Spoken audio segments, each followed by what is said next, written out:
Muito obrigado, pastor Arilton, por mais essa mensagem tão especial.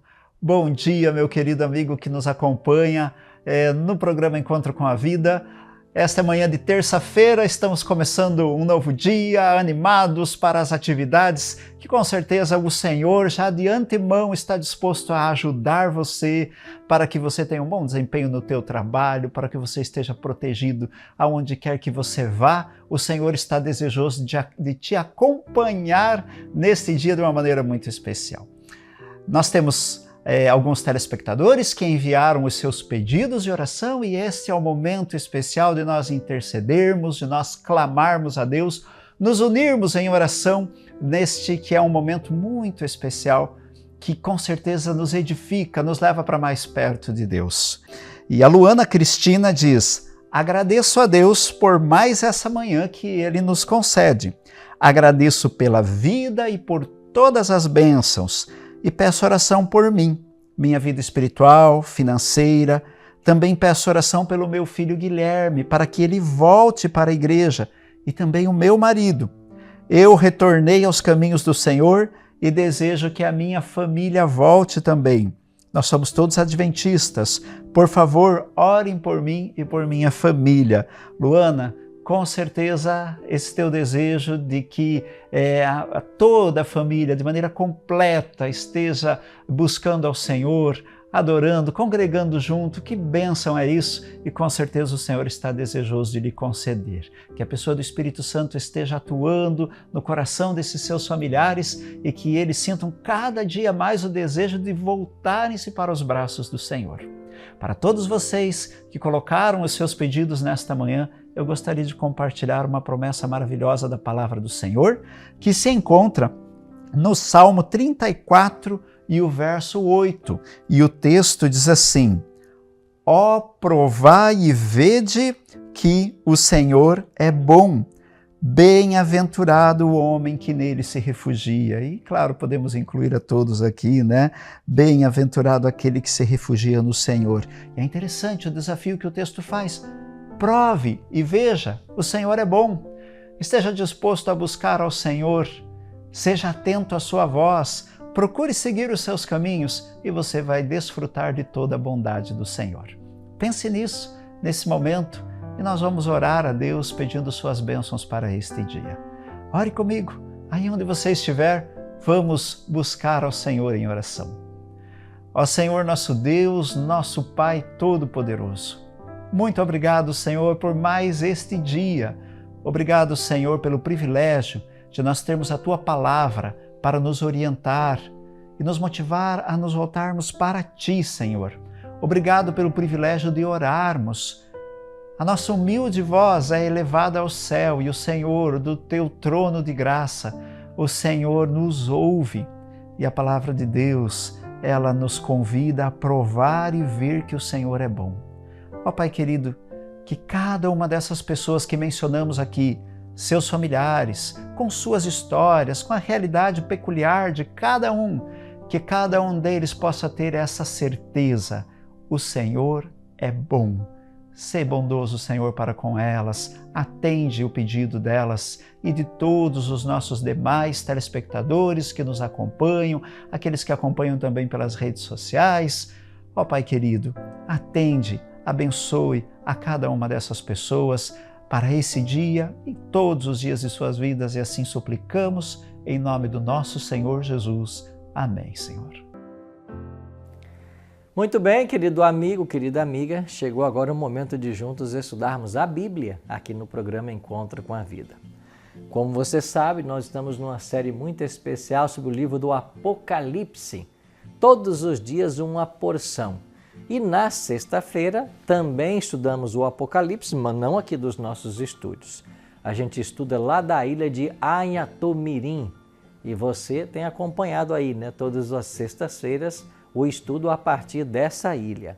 Você pode acompanhar esse tema também num sábado de manhã em uma igreja adventista perto de você. Nós temos vários espaços Novo Tempo, mais de 30 espaços Novo Tempo na região centro-sul de Santa Catarina, e ao longo do programa de sexta eu sempre vou dar para você aí os espaços Novo Tempo onde você pode nos fazer uma visita, tá bem?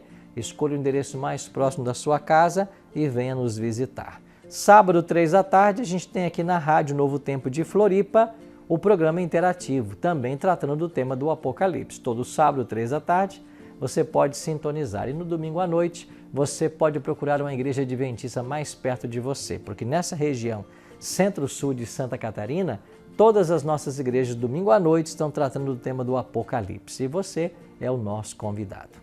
Então fica aí o convite para você nos visitar e aprender mais sobre o livro do Apocalipse. Deixa eu aproveitar e oferecer para você também um presente muito especial.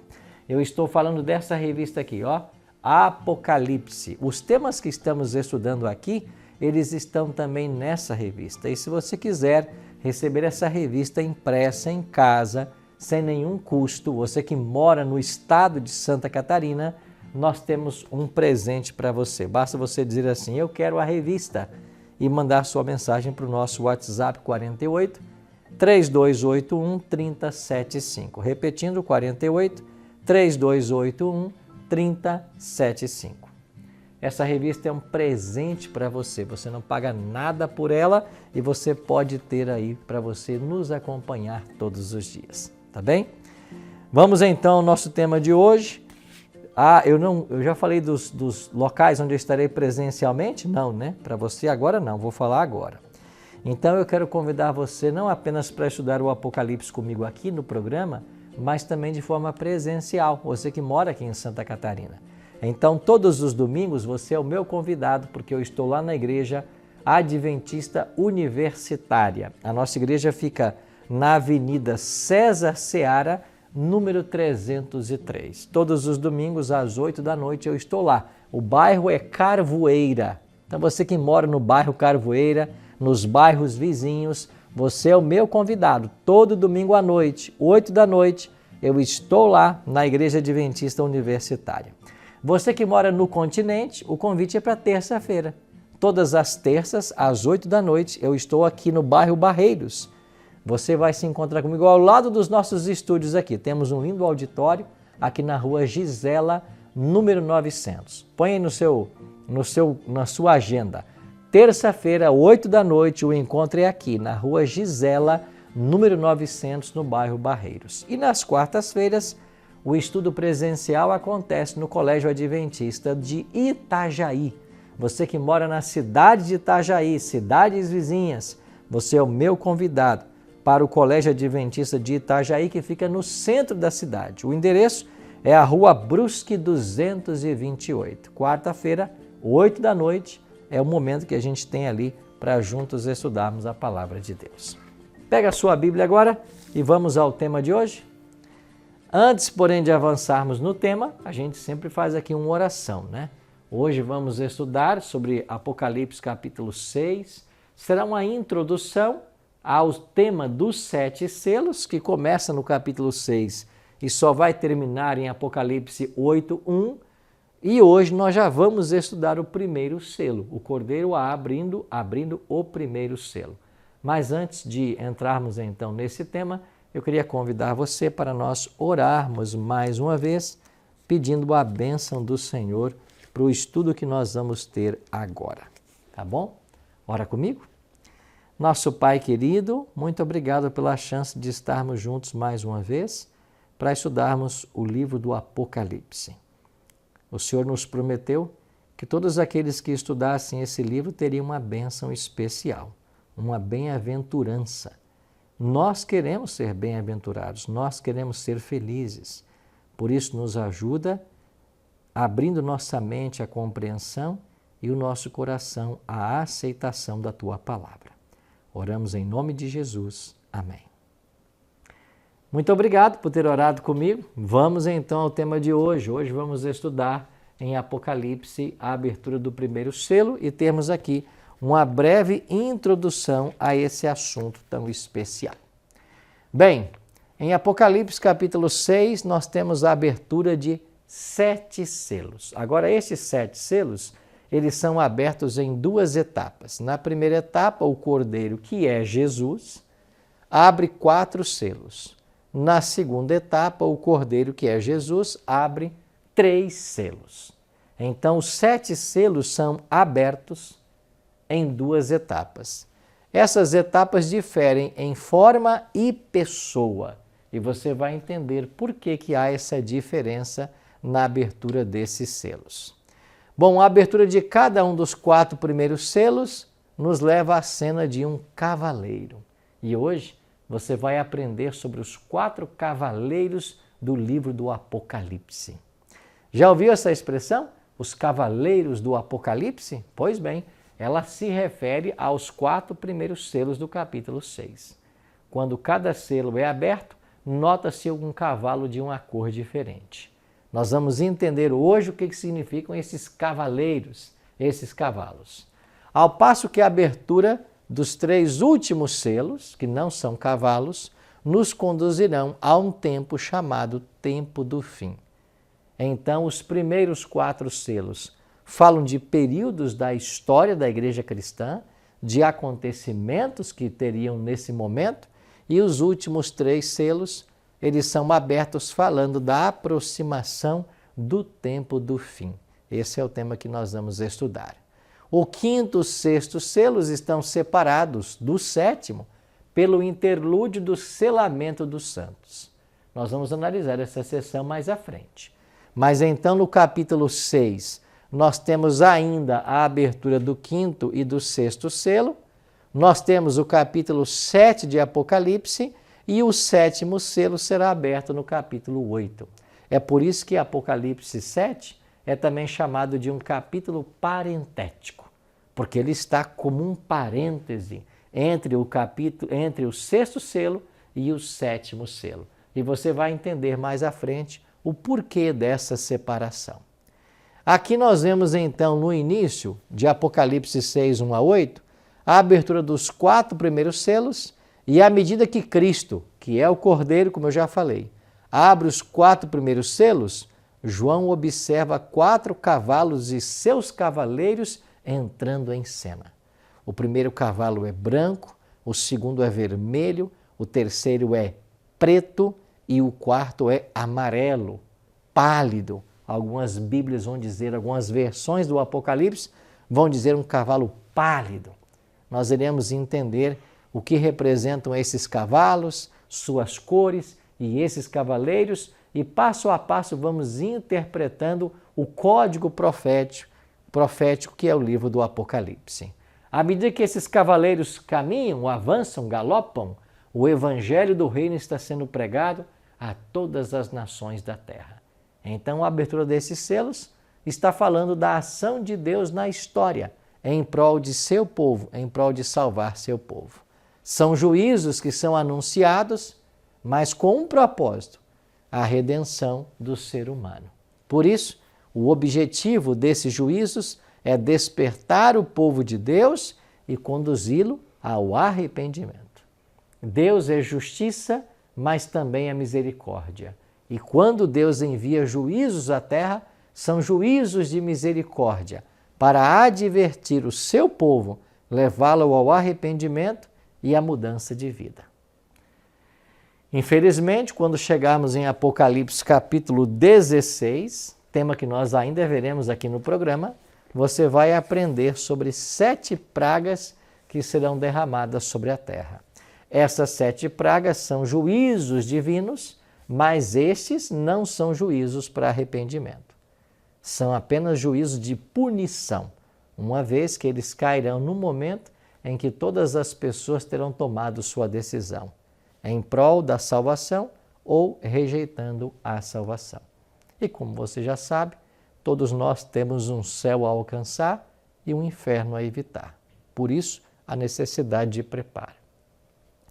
Preparo esse que a gente adquire quando nós gastamos tempo estudando a palavra de Deus. E é por isso que eu quero convidar você a sempre dedicar tempo ao estudo da palavra de Deus. Faça desse programa o seu encontro matinal com Deus e vamos mergulhar a cada dia no estudo do Apocalipse. Então hoje nós vamos então já entrar no primeiro selo, esse cavalo branco que eu falei para vocês. Vamos à leitura do texto, o Apocalipse capítulo 6, versos 1 e 2. João escreveu assim: Vi quando o Cordeiro abriu um dos 7 selos, E ouvi um dos 4 seres viventes dizendo, como que se fosse voz de trovão, vem. Vi então, e eis um cavalo branco, e o seu cavaleiro com um arco, e foi-lhe dado uma coroa, e ele saiu vencendo e para vencer. Como você já sabe, João viu o cordeiro abrir um dos 7 selos. O cordeiro é Cristo. Em Apocalipse, 29 vezes, ele é assim chamado. E aqui nos versículos 1, 3, 5 e 7, na abertura dos 4 primeiros selos, aparece sempre a expressão para João, João, vem.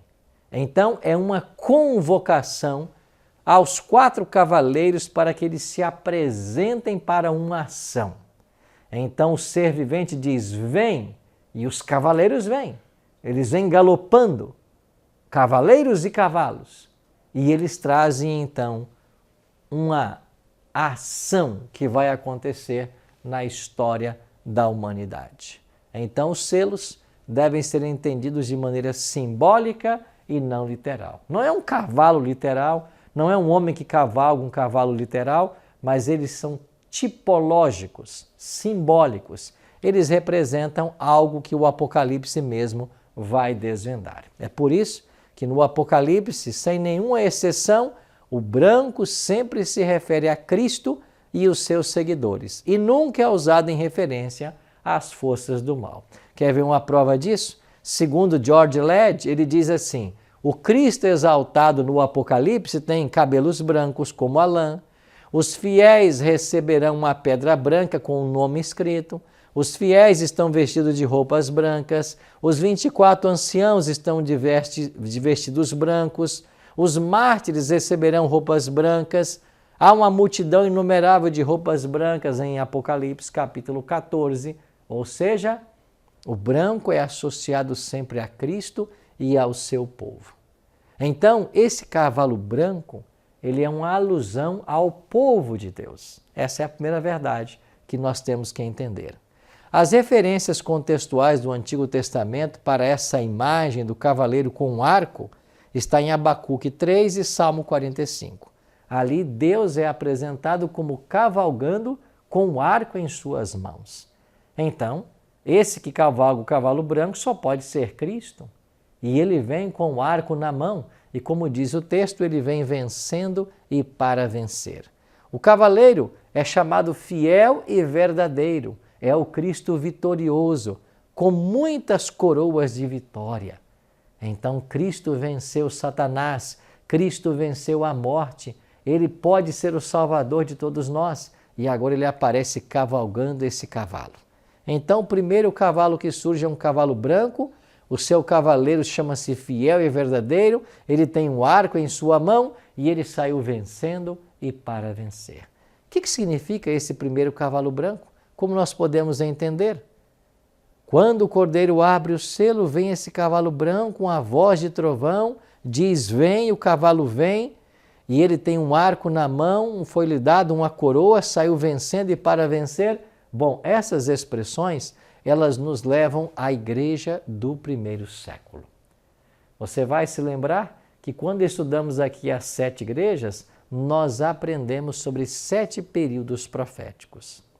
E quando estudamos a primeira igreja, a igreja de Éfeso, nós vimos que a igreja de Éfeso, ela marcava o período do ano 31 até o ano 100. 31, ano da morte de Jesus, ano 100, ano aproximado da morte de João. Lembrando que João não morreu na ilha de Patmos, né?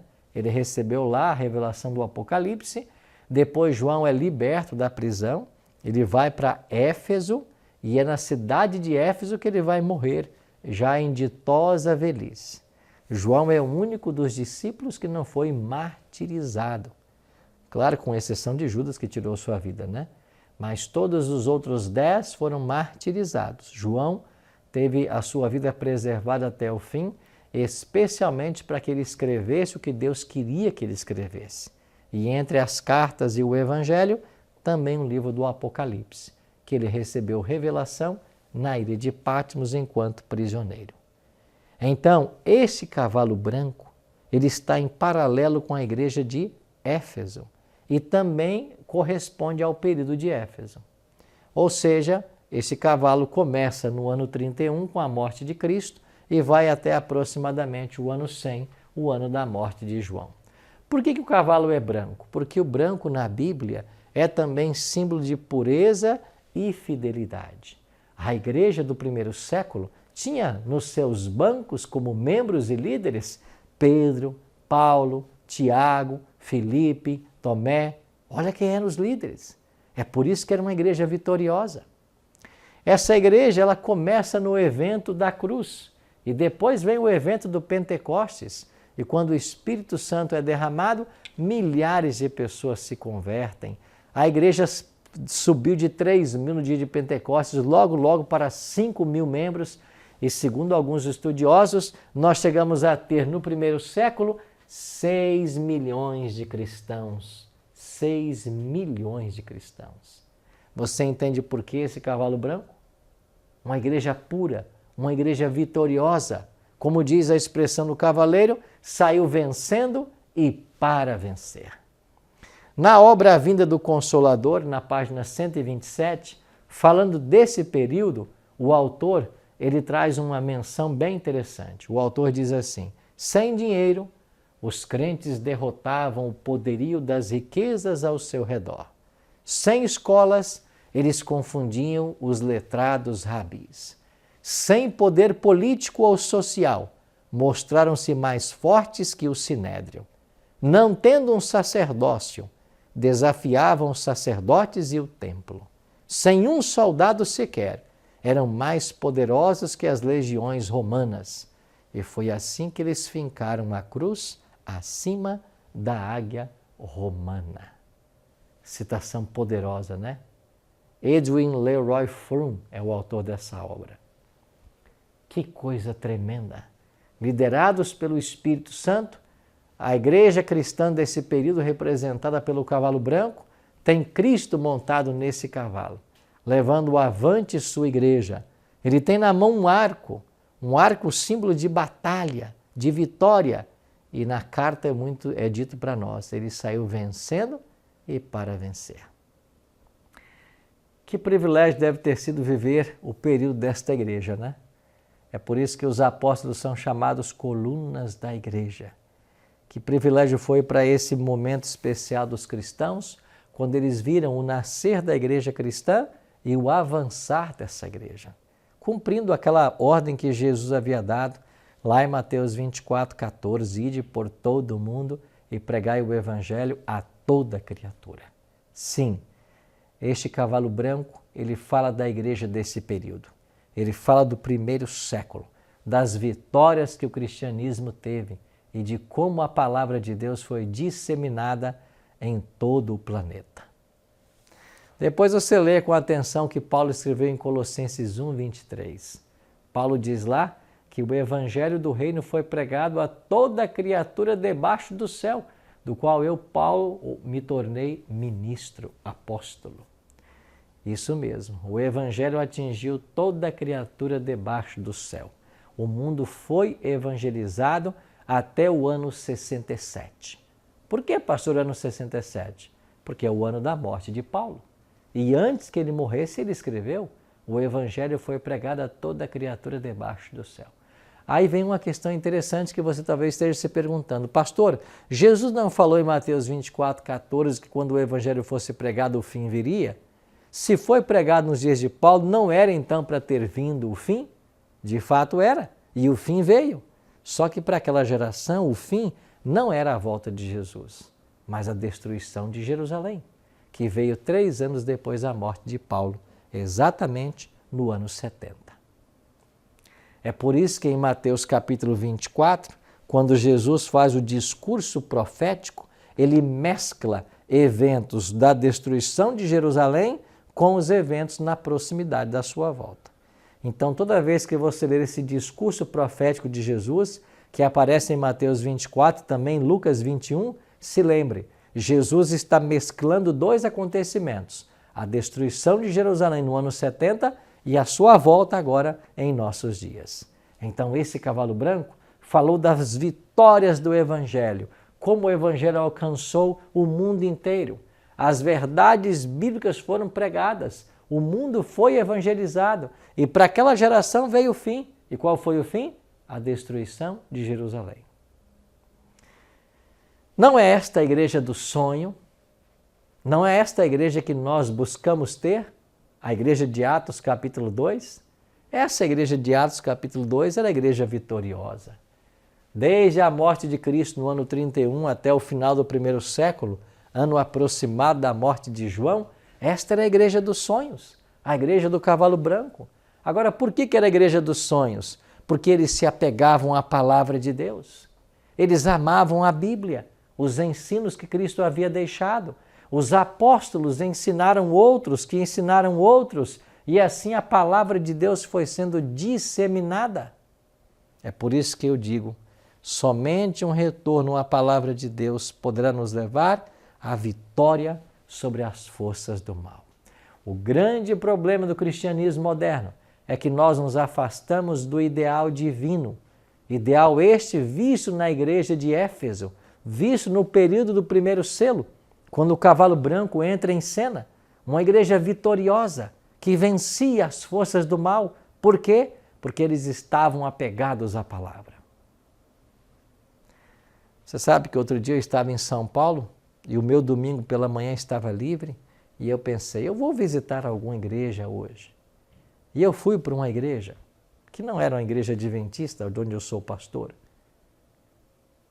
E eu entrei num grande templo, capacidade para milhares de pessoas. E eu pensei, o culto hoje vai ser abençoado. Bancos estofados, ar-condicionado central, tudo muito bonito. Daqui a pouco começou o culto, começou a pregação, os pastores entraram e eles naquela manhã de domingo se revezaram em 4 pastores, cada um falou um pouco. O culto durou cerca de 1 hora e quando terminou o culto e eu saí daquela igreja, eu saí pensando. 4 pastores falaram por quase 1 hora. E sabe quantas vezes a palavra de Deus foi aberta? Não, ela não foi. A Bíblia não foi aberta naquele culto. Nenhum texto foi lido. Eu fui um dos primeiros a deixar aquele templo, aquela igreja. E enquanto eu aguardava um amigo que me pegaria do outro lado da avenida, eu vi aquelas pessoas descendo pelas escadarias daquele grande templo, milhares de pessoas. E eu me lembrei de um texto que saiu da boca do próprio Cristo. Ovelhas que não têm pastor. Eles se levantaram cedo naquele domingo. Eles foram à igreja em busca do alimento espiritual, em busca de fortalecer a fé para os embates da vida. Estiveram lá, num culto que durou cerca de 1 hora, mas a Bíblia não foi aberta. Você entende o porquê da fraqueza do cristianismo atual? Você entende por que temos uma igreja hoje tão distante da igreja de Atos 2? Você entende o porquê de tantos que se denominam cristãos nada sabem de Bíblia? Você consegue entender por que há falta de poder na igreja hoje? É porque, diferente da igreja do cavalo branco, nós estamos nos afastando mais e mais da palavra do Senhor. E se nós quisermos voltar a esse modelo de igreja primitiva, nós precisamos voltar a ser o povo da Bíblia. Nós precisamos voltar a ser pessoas que estudem esse livro e conheçam o que ele ensina. Nós não podemos separar a nossa vida diária, o nosso estilo de vida, da nossa salvação. Não existe essa história de eu me declarar salvo e no meu dia a dia eu não estou nem aí para aquilo que a palavra de Deus ensina. E a palavra de Deus trata de todos os temas que você imaginar. Como devemos nos portar, como devemos nos vestir, como devemos comer, como devemos viver, nos relacionar. A Bíblia fala de tudo isso. Mas, infelizmente, muitos estão deixando de lado a palavra para levar para o púlpito as suas ideias, os seus pensamentos, ou talvez o filme que acabou de assistir, a notícia que acabou de ver no telejornal ou coisa parecida. Ao estudar essa história do cavalo branco de Apocalipse, me veio à mente uma experiência que eu vivi alguns anos atrás. Eu estava numa cidade lá de Alagoas, e um abraço a todos os alagoanos que nos assistem. Eu estava na cidade Palmeira dos Índios, em Alagoas, realizando um evangelismo que durou 3 meses. Eu estudava a Bíblia com uma família de amigos pentecostais. E nós estávamos estudando justamente o livro do Apocalipse. Havíamos estudado os 4 cavaleiros, o cavalo branco, o cavalo vermelho, o cavalo preto, o cavalo amarelo. Mas quando eu cheguei lá na casa dessa família de amigos com quem eu estudava a Bíblia, para um dos últimos estudos, a família disse para mim assim: Arilton, nós não podemos mais estudar a Bíblia com você. A gente não quer mais continuar esse estudo. E eu disse: por que vocês não querem? Porque o nosso pastor teve uma visão. E na visão que o nosso pastor teve, ele viu um lobo rondando a igreja tentando nos devorar. E ele disse que esse lobo é você. É por isso que a gente não quer mais estudar a Bíblia. Eu disse para esta família: alguma vez eu ensinei para vocês algo que não estivesse na palavra de Deus? Alguma vez eu apresentei alguma doutrina que não pudesse ser fortemente alicerçada na palavra de Deus? E eles disseram: não. Então, por que não continuar o estudo? Porque o nosso pastor teve uma revelação.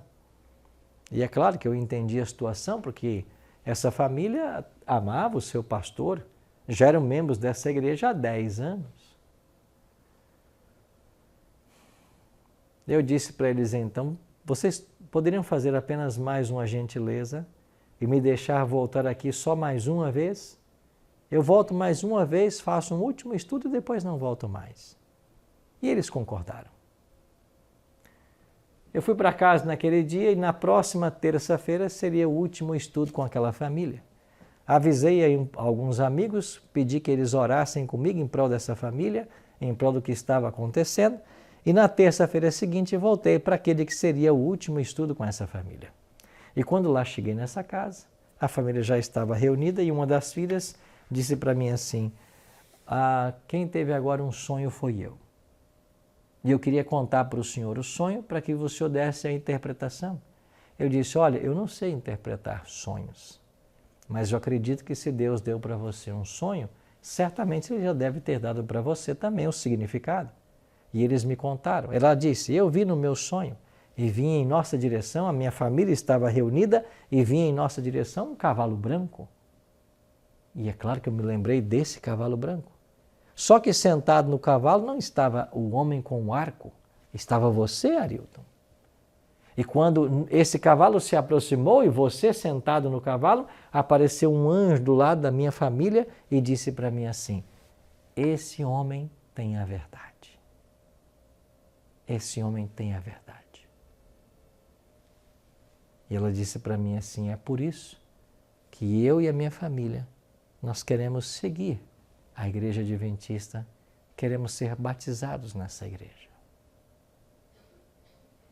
Que alegria foi para o meu coração naquele dia. Porque muitas vezes os nossos argumentos lógicos e teológicos podem ir até certo ponto, não mais que isso. Mas não há limites à atuação do Espírito de Deus quando uma alma se coloca humildemente diante dele. A verdade triunfou. Meus amigos, nós precisamos deixar que a palavra triunfe. Nós precisamos nos desvencilhar das coisas que nos prendem a esse mundo. É por isso que eu e você hoje precisamos nos colocar inteiramente nas mãos do Senhor e deixar que a palavra dele nos guie como guiou a igreja do primeiro século. Sim, meu querido amigo, sim, minha querida amiga. Tome agora mesmo a decisão de ser guiado pelo Senhor Jesus, que Ele possa estar contigo em todos os momentos da sua vida e permita que a palavra dele triunfe na sua vida. Quer abrir o seu coração hoje e deixar que Jesus nele entre e faça morada? Então ora comigo. Pai Celeste, muito obrigado, Senhor, pela chance que tivemos hoje de mais uma vez estudar a Tua Palavra. Que o nosso coração se abra à aceitação da Tua verdade e que nós possamos experimentar as vitórias do Evangelho, como experimentou a Igreja no primeiro século. Cuida, Pai, de todos nós e nos prepara para a Tua volta. Oramos em nome de Jesus. Amém.